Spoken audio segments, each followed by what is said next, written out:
Hello. So it is Monday and it's about 11 a.m. I woke up about 2 hours ago, which I know that's crazy because I used to start my job at 7 a.m. in the morning. I spent 20 minutes meditating. I took my dog out for a walk. I journaled and I read. And now I think I'm going to go do an outdoor workout at the stairs.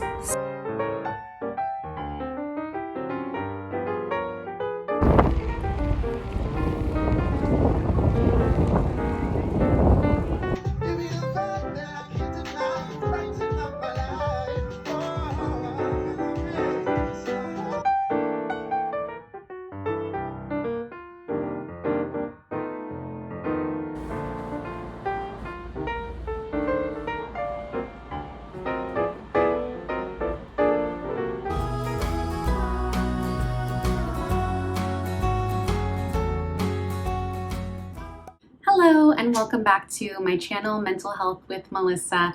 I'm Melissa. If you're new here, please don't forget to support the channel by liking and subscribing. Doing so really helps me.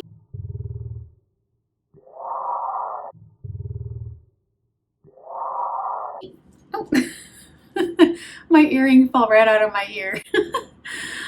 Doing so really helps me get mental health information out there to our communities of color and tons of free LCSW test prep.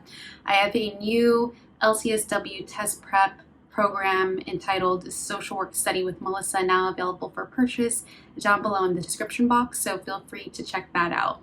So if you have been following me for a while, then you know that I've been juggling a lot of different sort of roles. I'm a PhD psychology research student at the very tail end of my program.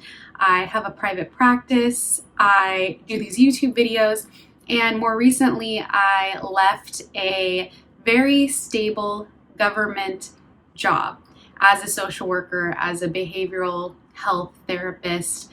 I was under that governmental federal organization for almost a decade. And while I actually did film a video talking, my earrings don't want to stay in my ear. This is so weird. All right, I think we're good. Sorry about the distraction. Anyway, well, I did film a video about my experience in the government and why I left and some of the specifics behind all of that. I decided that I wanted to keep this video very positive. So not that I have only horrible things to say about that, but I really wanted to kind of emphasize the reasons I was able to really make private practice a full-time thing. I will give you a little bit of backstory about my government role and how I was really able to make private practice and entrepreneurship a full-time sort of gig. So very briefly, I worked for the federal government as a social worker and a therapist in 3 different departments. And I'm not going to go into detail about what the departments were or what this federal government position was or this organization was, because I don't really think that it matters too much. But long story short, I was a government social worker therapist, and I started a private practice on the side as a part-time gig while I was still in my full-time government role. So around 2018, this is before the pandemic happened, I was able to rent an office space and I started to market myself as a therapist on websites like Psychology Today, and then I was able to develop my own website. And slowly I started to get some referrals, but it wasn't to the point where I had enough clients to make it a full-time sort of thing. So fast forward along to more recently. So the pandemic hit in 2020, of course, and then everything kind of switched to telehealth. The position, my full-time position job in the government was not switch to complete remote. There was still the need to go in and to see patients in person and to meet with colleagues in person. So I was still doing that, but my private practice clients, they really transitioned to just complete virtual telehealth services. And along with that, I started to really notice an influx of referrals, new client inquiries, to receive therapy services, because there was just a very big need for it. And something that was really interesting was that populations that I may not have been able to reach before the pandemic were really able to come out and inquire about services with me. And because I'm in Southern California, I probably wouldn't have been able to provide therapy services to a lot of these clients before the pandemic, because some were coming from Central California, some from Northern California, and the telehealth platform really allowed me to take on more clients that I wouldn't normally be able to take on. And so this was all really good. I also started working for a telehealth company that hired me on as a contract therapist and would provide me clients to do their intakes, and so I would get paid at a higher rate for doing intakes, and if I decided to take them on as a client for their company, then I would get paid a rate, but not as much as the intake rate. So while all this was happening, I was still at my full-time government primary care social work job. It was starting to be a lot. So before the pandemic, I think I was able to manage it a little bit better because I didn't have as much referrals coming my way through private practice. However, again, the pandemic changed that, and it really gave me this opportunity to start to work with so many different populations outside of my government job. And I was starting to get a little bit burnt out because I had that going on. So my 40-hour-a-week government job, which is Monday through Friday, pretty much 7 a.m. to 4:30, because I also had every other Monday off. So it was like a rotating Monday off.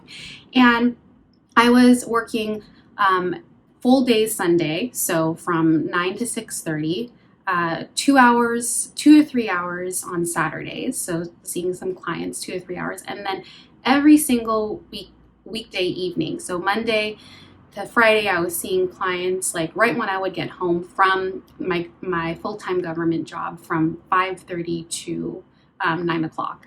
So it was a lot. I was like really getting burnt out. And then I started to realize that if I needed to keep going and working and not be burnt out, I would have to probably decrease the clients that I had. And I didn't want to do that. And so it took a really long time for me to come to a decision and really acknowledge that, listen, you can't work 2 full-time jobs. It's not going to be sustainable, especially while you're finishing up your dissertation. This is all the inner dialogue I was having with myself, by the way. So I decided that it was really that time for me to take the leap. And it was really scary, but I decided to put my mental health first. And so I put in my notice for that position, that government position.